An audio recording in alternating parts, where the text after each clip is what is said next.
तो जब सारे दरवाजे बंद हो जाते हैं तो भगवान की बहुत याद आती है। मैंने रियलाइज किया कि जब मैं स्ट्रगलिंग एक्टर था, मैं महालक्ष्मी टेम्पल के पास सड़क पर एक छोटा सा टेम्पल था, वहां प्रार्थना करने के लिए बहुत जाता था कि भगवान मेरा कुछ वक्त ठीक कर। और जब से मैं कामयाब हुआ, मैं उस छोटे से टेम्पल में गया नहीं। एक दिन मैंने संडे वाले दिन अपनी गाड़ी निकाली और अपने ड्राइवर को कहा, तू जाकर आराम कर। मैं खुद ड्राइवर बनकर अपनी गाड़ी चलाकर एसी के साथ मैं पहुंच गया महालक्ष्मी के पास उस छोटे से टेम्पल में प्रार्थना करने के लिए।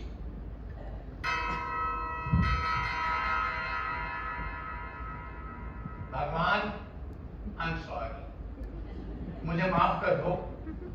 ये संकट के बादलों को हटाओ और ये खुशियों के फूल बरसाओ।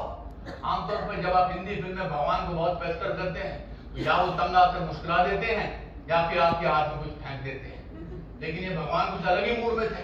यहाँ मैं प्रार्थना करने के लिए झुका और वहां एक चोर मेरी गाड़ी लेकर भाग गया। मैंने कहा रोको रोको, अरे भाई चोर को रोको, अरे तेज चलाओ। मैं टैक्सी में बैठ के उस बुजुर्ग को कहा, भैया तेज चलाओ। सर आपकी गाड़ी बहुत फास्ट है। भगवान जब देता है तो छप्पर फाड़ के देता है, लेता है तो सब कुछ फाड़ के लेता है। उसके बाद भगवान का रोष थोड़ा कम हुआ। उन्होंने वाशु भगनानी जी को फोन किया कि वाशु जी अनुपम खेर बहुत पेस्टर कर रहा है, इसको एक फिल्म तो डायरेक्ट करने के लिए। उन्होंने मुझे एक फिल्म दी डायरेक्ट करने के लिए। मैंने उसका नाम भी भगवान पर रख दिया, ओम जय जगदीश। बहुत मेहनत की मैंने इस फिल्म पर, बहुत उम्मीदें थी मुझे उस फिल्म से, but film was declared A flop. तो एक बार पूरी जिंदगी चक्कर काटकर उसी पर जगह आकर रुके जहां से मैंने शुरुआत की थी। I was back to square one. फिर एक दिन, एक हफ्ते बाद मेरा दोस्त विजय सहगल दिल्ली से बॉम्बे आया और बोला, यार तेरी फिल्म देखी ओम जय जगदीश, अच्छी फिल्म थी। चल कोई बात नहीं, कभी कभी अच्छी फिल्में भी नहीं चलती, तू खाना तो रोटी तो खिला सकता है। तो उस दिन बड़े दिनों बाद मैंने अच्छी तरह से खाना खाया, बहुत देर तक बातें की। बहुत दिनों बाद मैं थोड़ा चैन से सोया।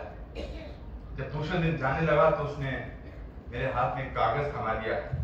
उसकी आदत थी, कुछ अच्छा पढ़ता था तो लिख के दे देता था। आप भी सुनिए। लहरों से डरकर नौका पार नहीं होती, हिम्मत करने वालों की हार नहीं होती। नन्ही चींटी जब दाना लेकर चलती है, चढ़ती दीवारों पर 100 बार फिसलती है। मन का विश्वास रगों में साहस भरता है, चढ़कर गिरना, गिरकर चढ़ना ना करता है। आखिर उसकी मेहनत बेकार नहीं होती, हिम्मत करने वालों की हार नहीं होती। असफलता एक चुनौती है, स्वीकार करो। क्या कमी रह गई देखो और सुधार करो। जब तक न सफल हो नैन चैन की ताको तुम, संघर्षों का मैदान छोड़ मत भागो तुम। कुछ किए बिना ही जय जयकार नहीं होती, हिम्मत करने वालों की हार नहीं होती। तो दोस्तों, for you this must be the end of the play, but for me this is the interval of my life. पहले मैं जिंदगी के पीछे भागता था, अब जिंदगी मेरे पीछे भागने लगी है। इस शो का पहला शो मैंने 3 जुलाई 2003 में किया था। आज इसके 500 शो पूरे हो गए। अगर आप भूल गए हैं तो एक बार फिर से याद दिला दें कि मैं अब जिंदगी में कुछ भी कर सकता हूं, क्योंकि कुछ भी हो सकता है। पिछले 23 साल में मेरे साथ क्या क्या हुआ वो देखिए।